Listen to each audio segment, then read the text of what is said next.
कल श्रीनगर के अलग अलग इलाकों से 8 मुहर्रम का जुलूस निकला। एक जुलूस श्रीनगर सिटी सेंटर यानी कि लाल चौक की तरफ भी बढ़ा और जहां जुलूस जो है काफी पीसफुल रहा, क्योंकि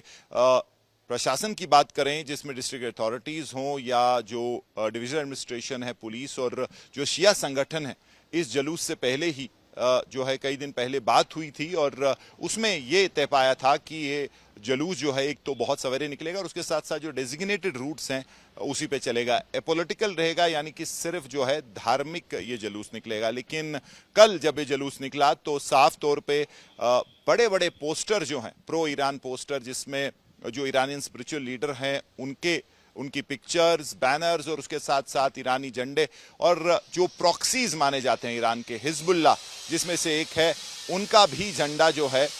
उसमें दिखा। और न सिर्फ वो बल्कि हसन नसरुल्लाह जो कि हिजबुल्लाह के कमांडर थे जिनको इजराइल ने मारा, उनका भी वहां फोटो दिखा। तो उसके बाद ये पूरा जुलूस जो है कंट्रोवर्सी के घेरे में आ गया और कहीं ना कहीं सवाल भी उठे प्रशासन पे कि उन्होंने जब इनको इजाजत दी थी कि ये सब बातें क्या डिस्कस नहीं हुई थी, इस पे कोई सहमति आई थी कि नहीं। हालांकि जुलूस जो है बिल्कुल पीसफुल रहा और जिस तरीके से उसको चलना था, जिन जगहों से वहीं से निकला। लेकिन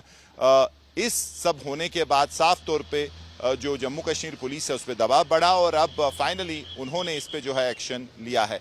जम्मू कश्मीर पुलिस ने कहा है कि उन्होंने कुछ लोगों को आइडेंटिफाई किया है और भारतीय न्याय संहिता बीएनएस के अलग अलग जो एक्ट हैं या अलग अलग जो उनके सेक्शंस हैं उसके तहत एफआईआर भी लॉन्च हुआ है, स्ट्रिंजेंट, जिसमें जो पब्लिक ऑर्डर को डिस्टर्ब करना, नेशनल इंटीग्रिटी और सिक्योरिटी को जो है कॉम्प्रोमाइज करना और उसके साथ साथ कई और जो है धाराएं इसमें लगाई गई हैं। पुलिस सूत्रों का माने तो कुछ लोगों को आइडेंटिफाई भी किया है। लेकिन दूसरी तरफ अगर आप शिया संगठनों की बात करें, जो नेता हैं या फिर जो रिलीजियस लीडर्स हैं, वो अपनी बात पे कायम हैं और वो ये कह रहे हैं कि उनकी तरफ से कुछ गलत नहीं हुआ है। उनका अधिकार है ईरान का समर्थन करना, क्योंकि जिस तरीके से इजराइल ने ईरान पे हमला किया है और जिस तरीके का जो एक स्पिरिचुअल कनेक्ट है ईरान के साथ, तो वो बिल्कुल भी कुछ गलत नहीं कर रहे हैं। और उसके साथ साथ उन्होंने ये भी कह दिया है कि जो प्रशासन है काफ़ी इंटॉलरेंट हो गया है, क्योंकि अगर भारत की जो फॉरेन पॉलिसी जो डेकेड से चलती आ रही है उसमें भारत हमेशा फ्री पैलेस्टाइन का समर्थक रहा है, तो अगर उन्होंने जुलूस निकाले हैं या फिर उन्होंने अगर ये किया है तो ये बिल्कुल भी किसी तरीके से गलत नहीं है। लेकिन तब भी जो प्रशासन है, पुलिस की तरफ से कार्रवाई हुई है और जैसे मैंने कहा, पुलिस सूत्रों का माने तो आने वाले दिनों में कुछ गिरफ्तारियां भी हो सकती हैं।